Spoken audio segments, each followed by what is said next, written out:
Ça, l'incompatibilité sexuelle. Et l'autre incompatibilité, qui est beaucoup plus difficile, c'est les incompatibilités de caractère. Exemple, un homme propre qui malheureusement découvre que sa conjointe, c'est une grosse salope. Elle est malpropre. C'est pas long feu. Hein? Il faut tolérer, mais ça va s'user à un moment donné. Ouais. Une femme qui est propre, qui a une belle tenue, puis elle réalise que son conjoint, là, il est malpropre en cibole. Il est cochon. Il se lave pas le bat. Il a le derrière, écoute, il s'essuie mal le derrière quand il va à la selle. C'est pas comique, ça, là.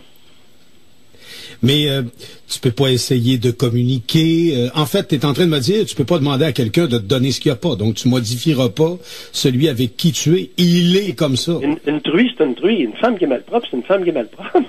C'est pas drôle, ça, là.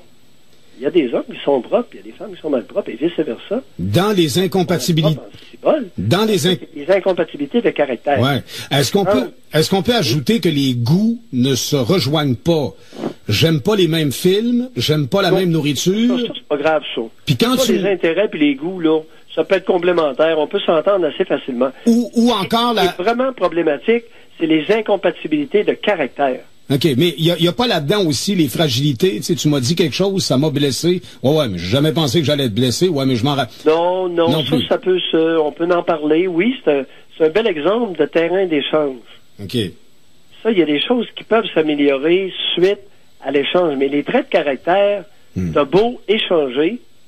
Alors, une personne qui est minutieuse, qui est très propre, très ordonnée, avec un boussi-boula qui est malpropre, qui est salaud, ça pourra pas fonctionner. Comment se fait-il qu'on le voit pas dès le départ? Parce que, comme je te disais tantôt... parce que le malpropre, là, il prend sa douche quand il fréquente quelqu'un. Il se lave le bat, puis il se lave le derrière. Mais ça donne qu'après quelques semaines, quelques mois de vie commune, il se lave plus le bat. C'est-tu clair? Puis il y a du fromage autour du gland, puis la conjointe, ça l'écœure. C'est rien. En plus, il veut se faire sucer. Ah ben! T'es cru.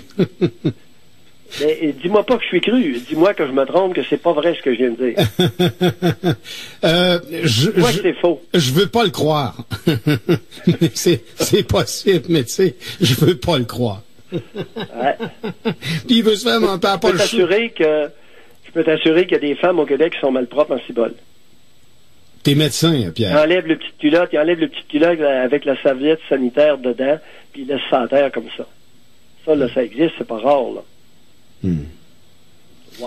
Mais est-ce qu'on peut s'avancer au moins à se dire, s'encourager, que ce sont des cas isolés? Non. C'est un pourcentage, là. Ah oui? Alors, je donnais ça comme exemple. Oui. Incompatibilité. Oui. Alors, l'incompatibilité de quotient intellectuel, ça existe, puis c'est pas drôle. L'incompatibilité sexuelle, ça existe, et c'est pas nécessairement comique. L'incompatibilité de traits de caractère, ça existe, puis ça va nécessairement amener. Et il y a l'incompatibilité au niveau des habitudes de vie. Exemple, les poteux. Alors, de plus en plus, tu as des preneurs de drogue, des poteux. Ils potent à tous les soirs, puis il y a des femmes qui aiment pas ça, pantoute. Tu comprends? Oui. Mais par contre, si c'est deux poteux puis ils potent ensemble, il n'y en a pas de problème. Ils sont compatibles parce qu'ils potent tous les deux puis ils potent ensemble. Ça peut Quand être... les enfants sont couchés puis ils dorment, ils sortent le gros bat puis ils se tirent des puffs. Ça peut être l'alcool aussi, caché au début de... Ça peut être l'alcool aussi, caché au début de la relation, puis à un moment donné, tu sais... Ouais. Exactement. Exactement. Les amphétamines. Il y a un paquet de femmes aux amphétamines. Il y a des gars qui trouvent pas ça drôle. À un moment donné, ils trouvent la poche d'amphétamine et c'est bol. Aïe. Puis arrête ça au sac, hein. C'est comme une poche, là, comme un gros sac. Ça coûte pas tellement cher, mais un paquet de femmes aux amphétamines. Qu'arrive-t-il chez l'individu qui, après une brisure et une rupture, tombe tellement dans une dépression profonde qu'il va jusqu'à s'enlever la vie? Il y a des crises épouvantables de séparation parce que issu probablement d'une dépendance. Donc, il aurait été dépendant. Non, pas issu d'une dépendance. Il y a beaucoup d'êtres humains qui sont démunis. De ressources? Oh, non, démunis sur le plan de l'intériorité, démunis sur le plan de de la vitalité, démunis sur le plan de la sexualité, démunis sur le plan intellectuel, démunis dans leur caractère, dans leur tempérament particulièrement. Vides. Vides, des coquilles vides. Alors, il y a beaucoup d'êtres humains qui sont de grosses coquilles vides. Alors, quand on les laisse tomber, ils se fracassent. Ils se fracassent. C'est pas plein, là. C'est pas un boulet. C'est pas quelque chose de plein. Quelque chose de vide.